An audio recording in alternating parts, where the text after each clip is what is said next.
So, we were talking about Beast Wars as a podcast about two comedians rewatching the 1990s TV series Beast Wars Transformers. Although we are discussing a children's television show, the podcast itself is not intended for children.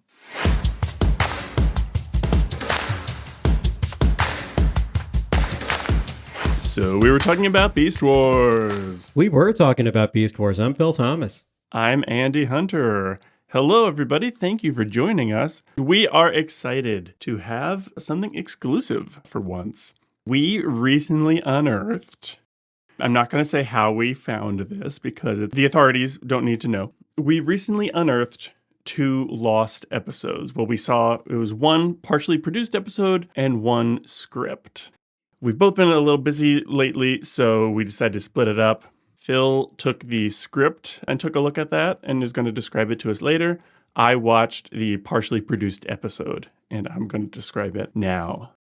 Man, Phil, this was a really exciting find, huh? Yeah, it's crazy that after 30 years, you and I, on the same weekend, somehow, independently of each other, each found a new episode from season 1. That's just highly unlikely, isn't it?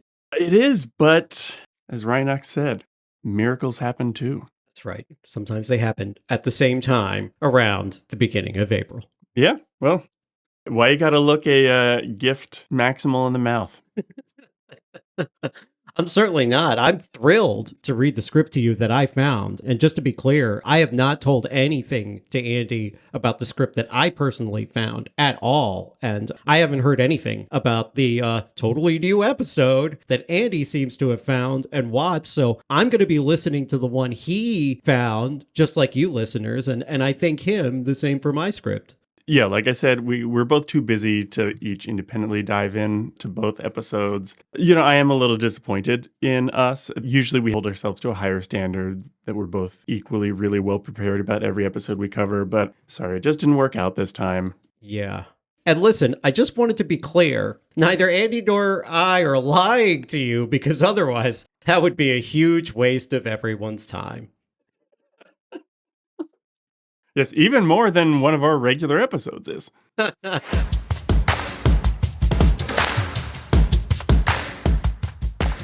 So the episode I watched is called Freaky Frenemies. One, I didn't even realize the word frenemies was like a thing back in 1996. And two, I think it kind of gives away the twist at the end of Act 1. So I wouldn't be surprised if they fully produced the episode, had they changed it. I mean, they did name an episode Double Dinobot. That also kind of tells you what's going to happen in the episode. So this seems completely plausible. That's true. Yes, Freaky Frenemies is a very legitimate sounding episode title. Can't wait to hear about it. So we start off, Optimus is spending an evening up on his rooftop lounge area that he sometimes is seen in. He's in beast mode, reading from a pad as he is wont to do. And then he looks up and sees an alien object soaring through the sky. Really? Yeah, so we've got our animal looking up in the sky. And then we cut to Optimus has brought all the Maximals over to investigate. Rhinox, he's in beast mode, but he's still got that Rhino wrist scanner device. They've tracked it down. They're like, does this match other alien signatures? And Rhinox is like, well, it's similar, but not quite exactly like the Standing Stones. But this conversation is interrupted when the Predacons show up because the Maximals discover something. The Predacons are never more than one step behind. A firefight breaks out, and the alien object explodes. Oh, no. So already we're seeing echoes of Chain of Command, so maybe that's why they didn't fully produce the episode, because it's so derivative of another episode that they already did. But it explodes. They're all running away. We get a bullet train as everybody's running away in slow motion. But Optimus and Megatron are both caught in the blast. We get a moment of Optimus body horror as we see Optimus like rapidly transforming. And then at one point, you've got his robot head on his beast mode body. And then he transforms again. And you see Megatron's robot head on his beast mode body. Then it just goes to white. That's such an interesting visual. Please keep going. Yeah. We cut to a POV shot of a few of the Predacons looking down, concerned, and they're like, "Oh, Megatron, you're all right. You were totally knocked offline by that blast, and so we brought you back here." Megatron sits up, and he's like, "What's going on?" None of the other Predacons seem to notice, but he sounds just like Optimus, and he's a little dizzy. He loses his balance, and he falls, and he grabs himself with his T-Rex hand, and he's dangling right over the lava. Dangling precariously, Scorponok helps him up, and he says, "That was scary. I would hate for any of us to ever fall in that lava." Eventually, the Predacons leave him alone. Megatron looks in the mirror, and he says, "Wait, if I'm in Megatron's body, then that must mean..."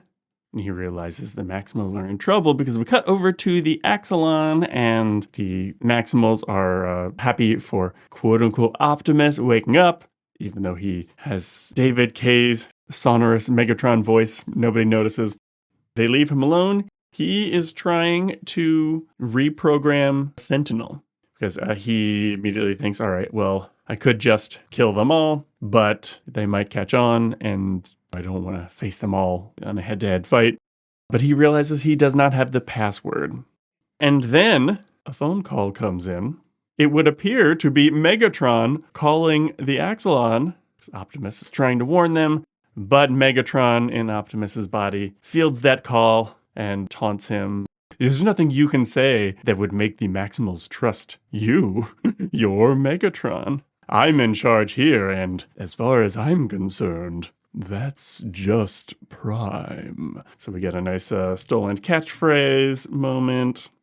So Optimus decides he has to lead the Predacons to take over the Axelon, but he tells them, I don't actually want us to damage the base or hurt any of the Maximals.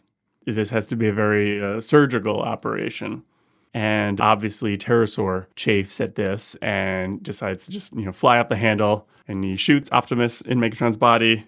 It's a big cloud of smoke, and he's like, Megatron is dead. I am your new leader. And the smoke clears, Megatron is fine. So Optimus then shoots him once, and Pterosaur just completely explodes. Optimus is like, oh, I guess Megatron packs more of a punch than I realize. Not knowing that it's actually just inconsistent weapon powers. So they lead that assault. The Maximals see that Megatron is not actually really trying to hurt the base, and they're like, what's going on here? But Megatron in Optimus's body is nonetheless like, target Megatron, kill him, kill him! And they're all like, what the hell's wrong with you, Optimus? Even Dinobot is like, much though I echo this sentiment, I am suspicious at seeing it voiced by you, Primal. Rhinox surreptitiously whips out his scanning device, and he detects some of the alien signature, and he's like, wait a minute, I think I know what's going on. That's Megatron! And so they all gang up on him, even though we've previously seen that Optimus, if he's sufficiently roided up, he can take on all the Maximals at once. Megatron is not particularly inclined to have a 4-on-1 fight, and so he flies away, making use of Optimus's prime jets. But Optimus knows a bit more about flying than Megatron does and is able to shoot him down. And then as Megatron crashes, he crashes right into Optimus, and somehow that creates a little energon discharge, and we fade to white again. Then we cut back to Optimus waking up in the Axelon, but he's restrained. They're like, we weren't able to recover Megatron, but we got you. But we don't know if it's really you. And then before they can even really do the tests and analyze, Dinobot says, though there was something to be said for the bloodlust you displayed while Megatron was in your body. And then, Rat Trap's like, yeah, I just wish he'd taken that bloodlust out on you, lizard breath. And Optimus says, shut up, Rat Trap. And everybody's like, oh, yeah, that's the real Optimus. That's the end of the episode. The highest Optimus threat level in terms of what Optimus's body does really wounds up being a 0 because Megatron didn't even fight to wreck house against all the Maximals, disappointingly. In terms of Optimus's consciousness, maybe a 1, although is blowing up Pterosaur that impressive? I mean, certainly by Optimus standards, Not really. I don't have a fiance or wife corner for this one, but I do have a kid corner. Oh. And the question was, why would they have a mirror? Because I said, Optimus looks in the mirror and sees that he's Megatron. And I mean, I guess that's a fine question. To me, them needing some kind of reflective surface is less, because they do have like some degree of vanity sometimes. So that to me is less crazy than why they have air ducts on the ship. But yeah, still a valid question. Them swapping brains, apeshit or bullshit? I think it's bullshit, because I think one, Optimus would consider all other bodies to be inferior to his own. So his mind being stuck in another body, even one as strong as Megatron's, would be bullshit. And also, yeah, I mean, neither of them really went full apeshit in this episode. So yeah, I think it was bullshit. Wow, calling bullshit on the episode you wrote, found on the episode you found.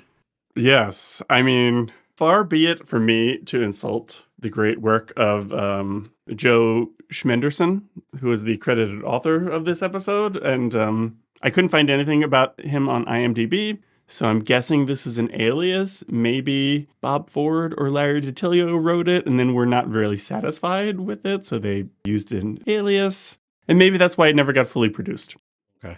Well, I thought it was an apeshit episode because that premise totally sounds like an episode that could have happened in season 1, and I would have happily watched that episode. Yeah, I mean, I think we would have called it the one where they swapped minds or the one where they swapped bodies.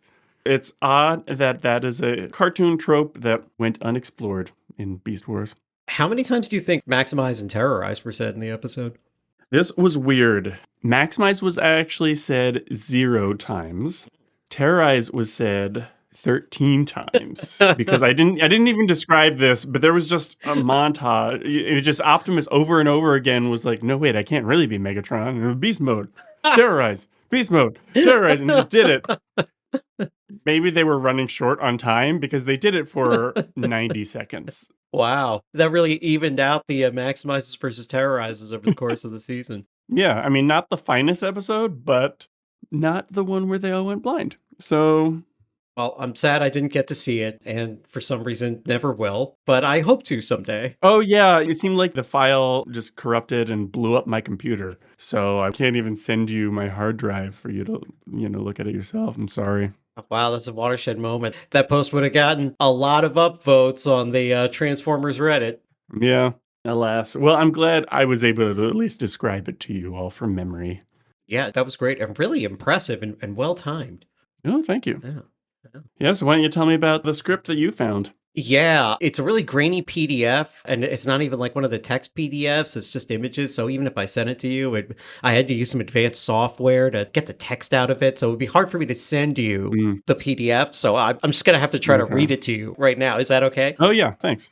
So this long lost season 1 episode, it looks like season 1 episode 27 of Beast Wars Transformers is called Stasis Blocked. Yeah, and there's no author credited. Mysterious. Very. But it is based on characters from Hasbro. It sounds official. Yeah, sounds very official. And this is a screenplay, so everybody at home will have to pardon all of the screenplay lingo that I have to reading through this script. Yeah, because it's an official, real script. And obviously, since we didn't see the episode, we are going to need Phil to read the stage direction and stuff. Thanks for cluing everybody in. So, here we go. Yeah. Fade in. Or sorry, I'll do it in a narrator voice. Fade in. Exterior. Axelon. Night. Optimus lounges outside in beast mode, doing a crossword on his tablet. Isn't that funny? Both of those episodes start the same way. Wild. Man, maybe this late in the season they were running out of ideas, and that's why they really changed things up with season 2, but keep going. Okay, doing a crossword on his tablet. The clue reads, another word to describe choice or select steak. 5 letters. Optimus thinks for a beat. Optimus. That's just Prime! Yeah, clever. Something twinkling punches into the atmosphere overhead. Other Maximals emerge from the base in beast mode. One by one, they all look up to the sky. Rhinox, jumping gyros. Cheetor, what the slag? Rat Trap, oh, what strange escalation. Dinobot, well, empty my coffee pods and call me a Keurig. Another stasis pod. Optimus, stop stealing each other's catchphrases. We can't waste time. We have to get to the pod before the Predacons. The Maximals, in unison. Ah, yes. I didn't know Keurig was around back then. But I guess just like the word frenemy, it predates what I realized. Yeah, maybe they didn't have to scrub it because it never made it to air. Who knows? Mm. I mean, it was ahead of its time. It had access to transwarp cells and everything. Oh, yeah. Cut 2. Exterior. Sky. Jungle canopy. Night. Air Razor flies in beast mode. She looks up, spots the stasis pod streaking across the sky. She looks down. Tigatron is fighting with a rosebush.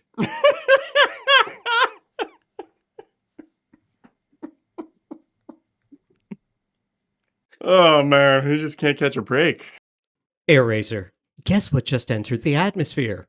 Tigatron, help me, Air Razor. I fear my opponent is getting the best of me. Well, at least he's learned to ask for help by now. Nice evolution for him. You're right. The first step is awareness, right? Yeah. Yeah, okay. Air Razor rolls her eyes, fires darts at the bush to free him. Tigatron bats one dart aside. Nearby, it instantly kills an attractive bobcat.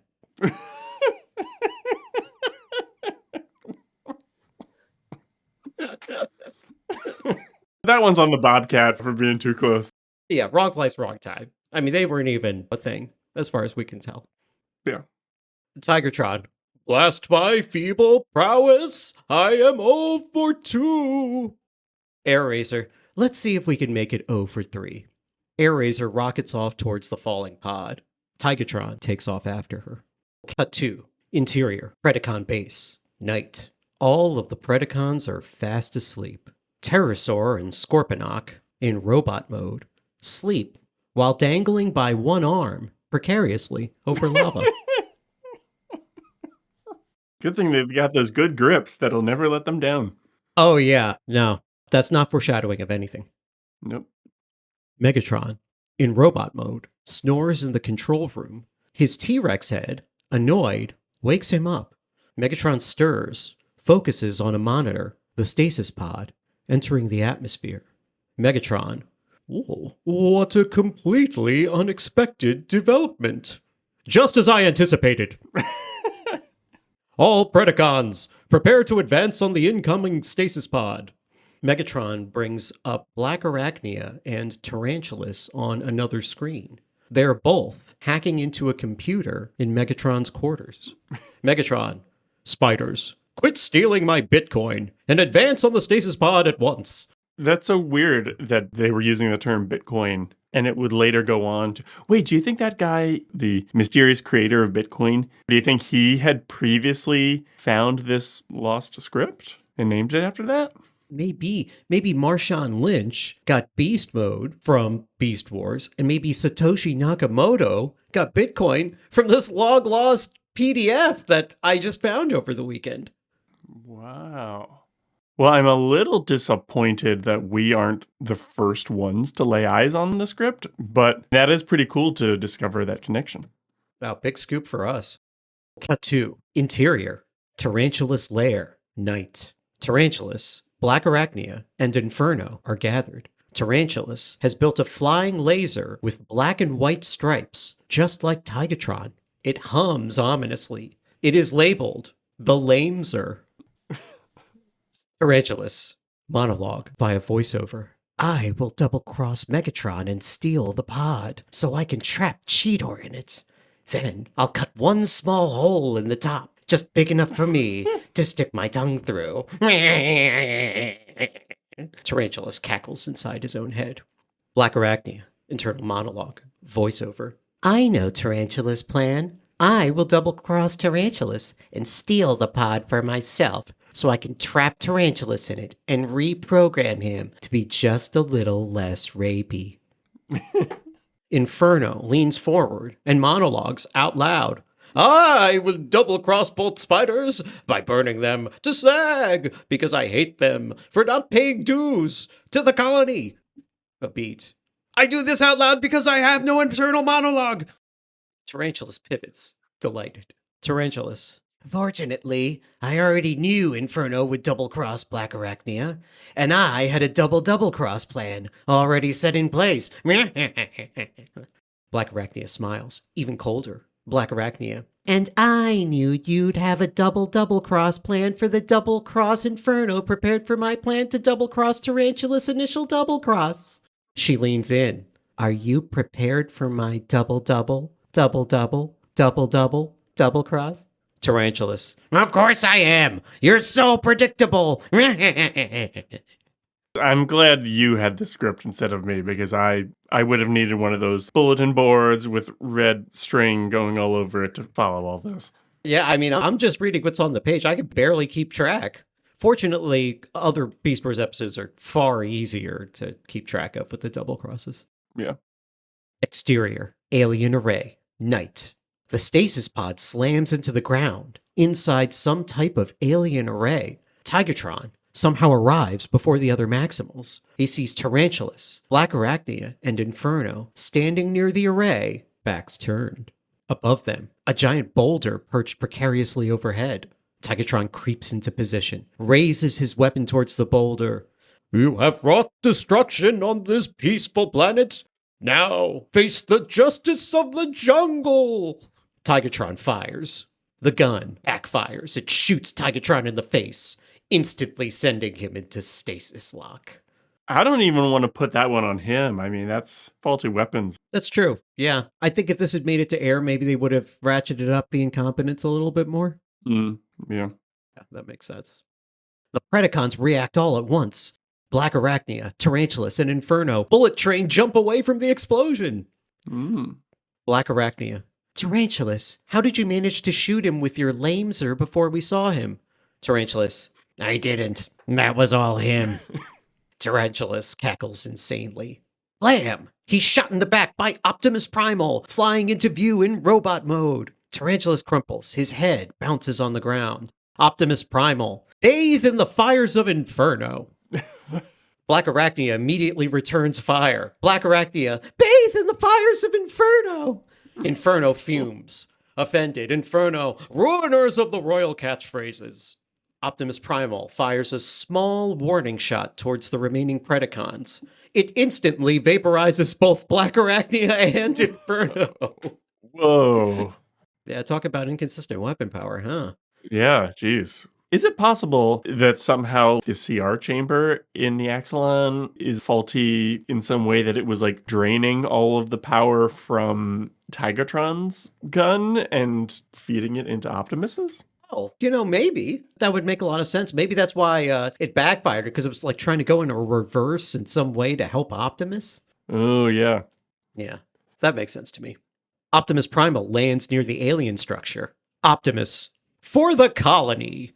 Wow, they really were just pulling catchphrases out of a hat in this episode, huh? Yeah, I know. Wow. At least they embraced it, He examines the structure as other Maximals arrive. Rhinox, Cheetor, Rat Trap, Dinobot, and Airraiser. Everybody starts transforming. Airraiser, maximize! Dinobot, maximize! Cheetor, maximize! Rhinox, maximize! Tarantulas whimpers from the ground. Sounds like you're all compensating for something. His head hits the ground again. Yeah, maybe he feels like they say it too much. Yeah. Maybe they had to make up for how terrorize was said 13 times in Freaky Frenemies. Oh, yeah, maybe these episodes were put up against each other, and then that episode was like, well, I'm going to counter all the terrorizes that were said here with just ubiquitous maximizes. Yeah, makes sense. Airraiser looks down at Tigatron's body.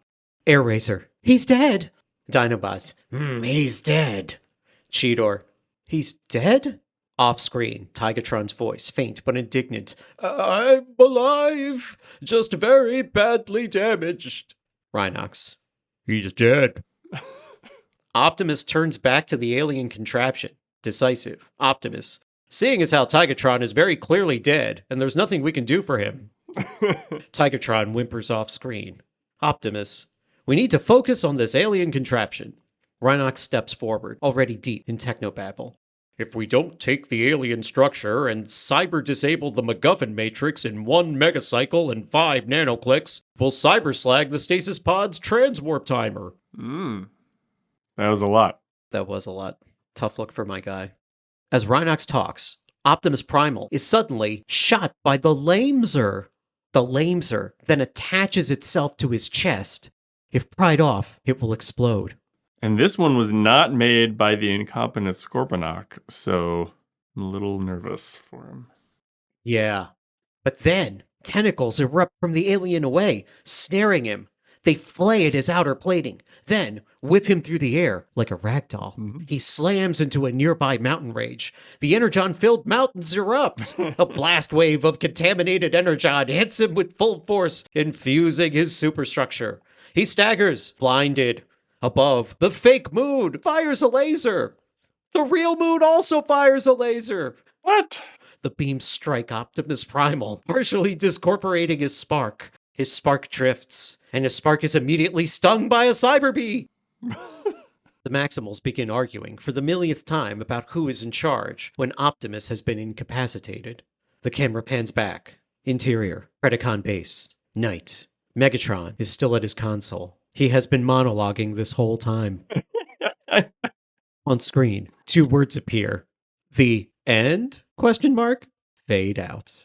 Whoa. So that was the original season-ending cliffhanger? Oh, maybe it was episode 27. Maybe this was the continuation somehow. Whoa.